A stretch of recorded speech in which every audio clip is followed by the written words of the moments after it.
Hello. Today I will discuss about the sequel to the first book, Before the Coffee Gets Cold, that is The Tales from the Cafe. That also centers around four people.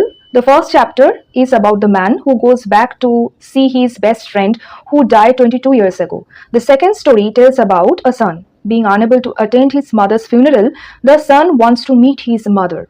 The third chapter is about the man who travels to the past to see the girl whom he couldn't marry. And the fourth one, the old detective who never gives a special gift to his wife, wants to go back in order to meet his dead wife. From the book, we can get a valuable message that who revisited their past must move on their lives. The third part, which is Before Your Memory Fades, gives us the insight to the stories of four different people. The first chapter is about a daughter who survives from a fatal accident where she loses her parents, so she wants to go back into the past to visit her parents. She thinks it's better to die than living lonely. The second story, The Comedian, describes that a man who's struggling for his career gets constant support from his wife, but when he is at the peak of his career, his wife unfortunately dies. So he gives up all hope for living and wants to meet his dead wife. The third chapter, The Sister, where the younger sister dies abruptly.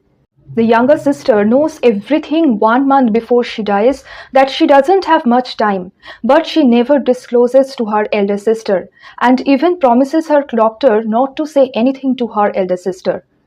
These I feel something impractical because when a person is really gonna die, you might notice something unusual thing in him or the severity of illness that you can't ignore anyway. And no doctor could ever do such a thing for the sake of his patient's well-being. Then the bereaved elder sister wants to go back to the past to meet her sister.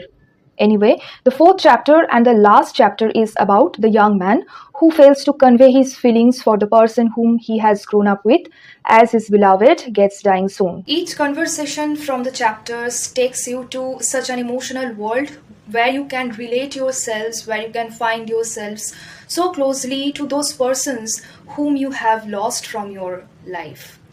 So I would recommend you to go through the book. If you want to like, you can. Okay, so that's all for today. See you soon again.